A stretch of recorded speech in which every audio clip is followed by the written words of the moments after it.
Bonjour à tous, l'objectif de cette vidéo est de vous parler du stockage de documents JSON au sein d'une Oracle DB.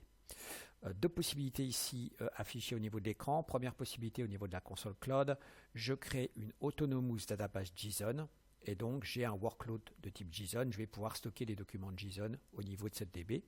Ou alors tout simplement dans une database as a service, par exemple ici j'ai pris une 20C. La différence entre ici Autonomous JSON qui est une 19C et une preview 20C, c'est qu'ici le JSON va être stocké selon trois façons, soit dans un blob, un club ou un varchar, alors qu'ici, au niveau de la preview de la 20C, nous avons un vrai type binaire JSON plus puissant qui va arriver.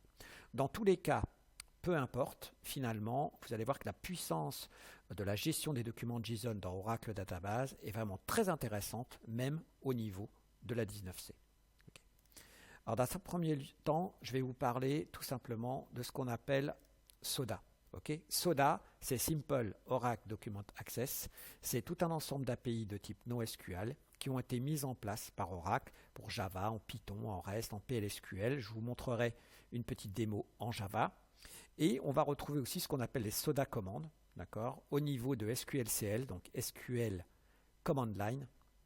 C'est tout simplement le remplaçant depuis déjà un paquet d'années de l'ancien programme que vous connaissez tous qui s'appelle SQL+.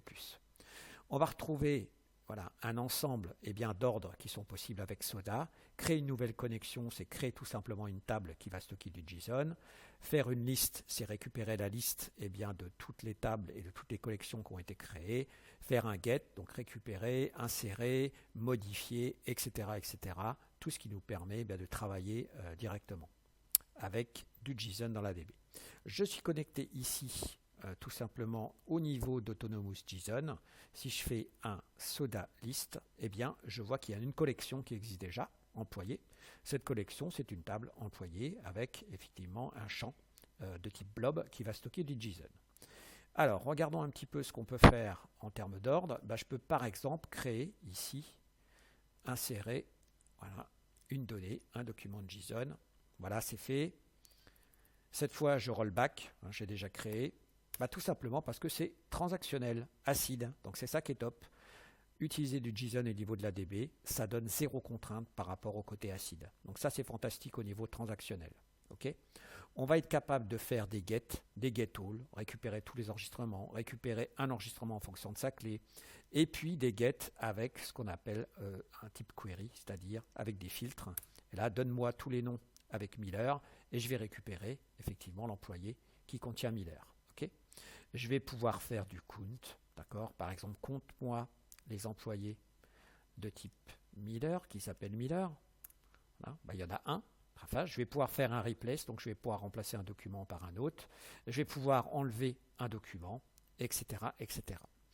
Si à un moment donné, ces API sont très simples, de type NoSQL, j'ai besoin d'aller plus loin, je suis tout à fait capable de faire ce qu'on appelle du SQL standard.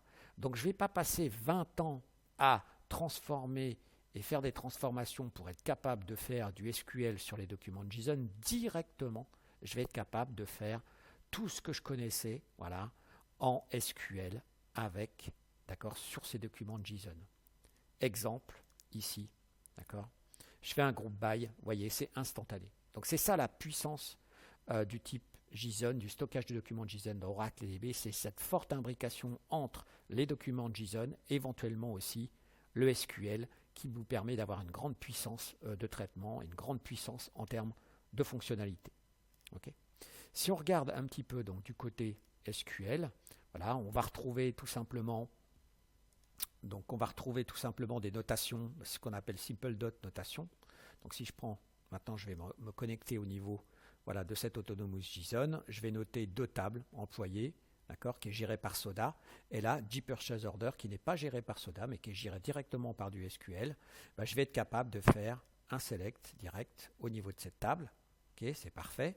Je vais être capable d'utiliser des dot notations. Voilà, donc je vais utiliser un chemin pour récupérer ici juste un zip au niveau d'un enregistrement. Alors, je n'ai pas regardé ici le détail de cet enregistrement, mais vous voyez que le type JSON, ici, est assez fourni. Je vais être capable d'aller chercher un code zip là-dedans, tout simplement ici, avec cet ordre SQL. etc. Et je vais être capable de faire des queries pour récupérer plusieurs litres avec des passes et des filtres, etc., etc. Donc c'est très puissant. Je suis aussi capable de créer à nouveau depuis ce document JSON, je vais être capable de créer une vue, d'accord? Une vue avec des champs. Okay, donc ça me permettra très facilement, d'accord, d'avoir une manière d'interroger au niveau de la DB le document JSON. Donc là, j'ai cette vue. Et si je regarde les datas de cette vue, en fait, je m'aperçois que le document JSON est vu comme une table. Donc ça, je vais pouvoir faire des select imbriqués, des count by, des group by, etc., des order by, et j'en passe. Donc très très simplement. Et je vais avoir aussi une grande qualité au niveau des requêtes. Donc je vais être capable de créer des index pour que finalement, tout ce travail soit fait très très simplement. La seule différence maintenant par rapport à la database Vincé, et puis on va s'arrêter là. Et si on regarde un petit peu la database Vincé et qu'on regarde ici, voilà cette table, on voit que le type de stockage, cette fois-ci, est un type binaire, JSON, très puissant, qui va amener plein de rapidité, de nouvelles fonctionnalités. Ça, c'est aujourd'hui dans la preview Vincé. On a une database qui va arriver donc dans une prochaine version plus tard. Ce n'est pas encore annoncé exactement. Et on verra quand ça arrive. Mais dans tous les cas, vous avez déjà vu que la puissance du stockage de JSON au niveau de la DB est assez phénoménale. Souvent, c'est exploité chez nos clients. Donc, n'hésitez pas à vous lancer là-dessus. Et vous verrez que c'est vraiment super. Merci pour votre attention. Bonjour à nouveau. J'ai coupé un peu vite. J'avais dit que je vous montrerais Soda avec Java. Et c'est ce que je vais faire. Donc ici, on regarde, j'ai ma connexion sur Autonomous JSON. J'ai une collection qui s'appelle AMP. Si je regarde mon projet Java, voilà, je vais utiliser les API Soda Java. Et là, on a affaire à des API qui ressemblent beaucoup à celles de MongoDB.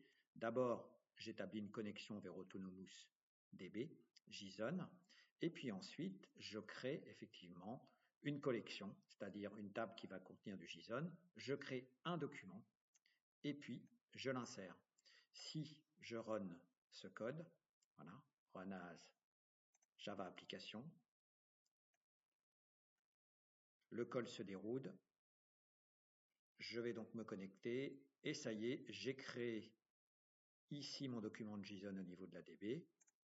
Si je me connecte ici et que je fais rafraîchir, je vois cette nouvelle table qui est ici. Voilà. Et cette nouvelle table contient mon enregistrement ici, JSON, sous la forme d'un blob. OK. Et sous Soda, list, je vois my JSON collection et je peux maintenant le dropper pour remettre ma DB à l'état initial d'avant la démo. Merci à tous pour votre attention. Au revoir.